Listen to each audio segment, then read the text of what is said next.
अध्यक्ष ब्रिजलाल खाबड़ी जी, सर आपका बहुत बहुत स्वागत है।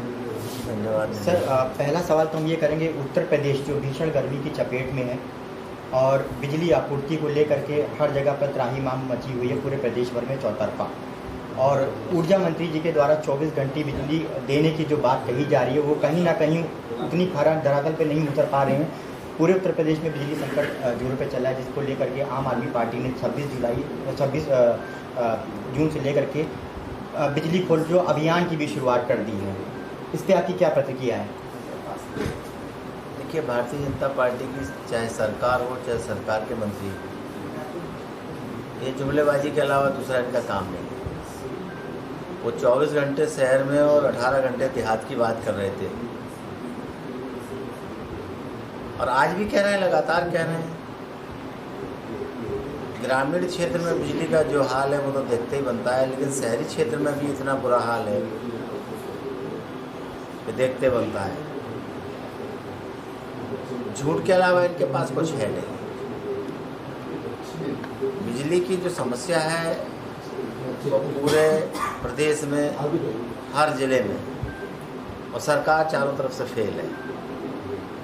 झूठ का सहारा कब तक लेगी? आने वाले टाइम में जनता उनको सबक सिखाने के लिए तैयार है। सर जैसा कि भारतीय जनता पार्टी ने अपने अभी 9 वर्ष पूरे किए हैं और हर जगह पे जनसंपर्क अभियान चला रही है, वहीं अगर उत्तर प्रदेश में देखा जाए यहाँ से कुछ मिनटों की दूरी पर ओपीएस को लेकर के शिक्षक पुरानी पेंशन बहाली को लेकर के धरना प्रदर्शन कर रहे हैं, लेकिन सरकार तक उनकी आवाज़ नहीं पहुँच रही है। इस पर आपकी क्या प्रतिक्रिया है? सरकार तक आवाज़ नहीं पहुंच रही तो बहरी है सरकार। सरकार को दिखाई नहीं दे रहा तो अंधी है सरकार। पुरानी पेंशन को लेकर के, रोजगार को लेकर के, महंगाई को लेकर के, अन्याय अत्याचार को लेकर के अंधी है सरकार, उसको कुछ दिखाई नहीं देता है। ऐसी सरकार को उत्तर प्रदेश का जनमानस आने वाले टाइम पर उखाड़ के फेंकने की तैयारी में लगा हुआ है। सर अगर उत्तर प्रदेश में लॉ एंड ऑर्डर की हम बात करें तो विगत 2 महीनों के अंदर 2 हत्याकांड हुए, चाहे वो माफिया अतीक अहमद का और माफिया सजीव जीवा की हत्या पुलिस अभिरक्षा के दौरान कोर्ट परिसर में मार करके कर दी गई, जो कहीं ना कहीं उत्तर प्रदेश में लॉ एंड ऑर्डर पे सवालिया निशान लगा रहे हैं। क्या लग रहा है उत्तर प्रदेश के अंदर? देखिए, कानून नाम की चीज़ नहीं है। जिनके आप नाम ले रहे हैं वो अलग विषय है। लगातार प्रत्येक दिन हत्या और जुर्म का जो तांडव है वो दिखाई दे रहा है। अभी मैं कल ही देख रहा था व्हाट्सएप पर, एक नहीं 7 लोगों को फरसे से काटा गया। कहाँ है कानून? किस कानून की बात कर रहे हैं आप? इस सरकार में कानून खोजे नहीं मिल रहा कहीं पे। और जब सरकार जैसी होती है वैसी कानून व्यवस्था होती है। यहाँ पर तो दोहरे कानून है। अगर किसी भाजपाई ने किसी का नुकसान कर दिया तो उसके लिए माफ़ है, अगर विरोधी दल ने किसी को कुछ कह दिया तो उसके लिए जेल है। ये दोहरे कानून है सरकार के, कानून व्यवस्था है ही नहीं। सर एक अंतिम सवाल, 2024 का लोकसभा चुनाव समीप आता चला जा रहा है।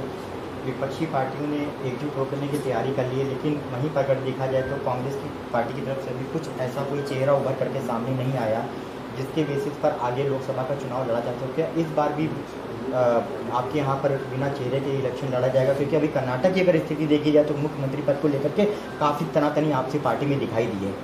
बस हमारी पार्टी की तनातनी दिखाई देती है आपको? हाँ, बाकी की पार्टियां हैं, सत्ताधारी दल है, उसकी तनातनी समझ में नहीं आती है।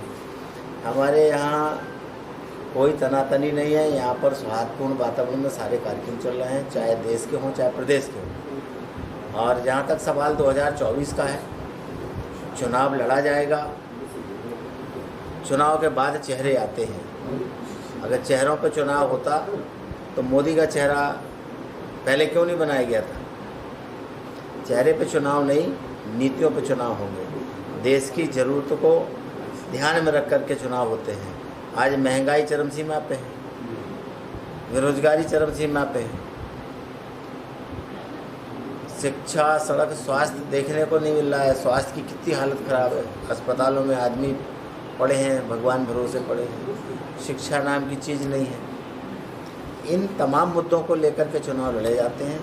और जब चुनाव जीत कर जाने वाले जितने भी हमारे मेंबर पार्लियामेंट होते हैं उनमें से एक नेता चुनता है। जो नेता का चुनाव होता है वही नेता होता है, उसी को मुख्यमंत्री और प्रधानमंत्री बनाया जाता है। तो चेहरे पर कोई चुनाव हो ये अभी तक तो नहीं समझ में आया।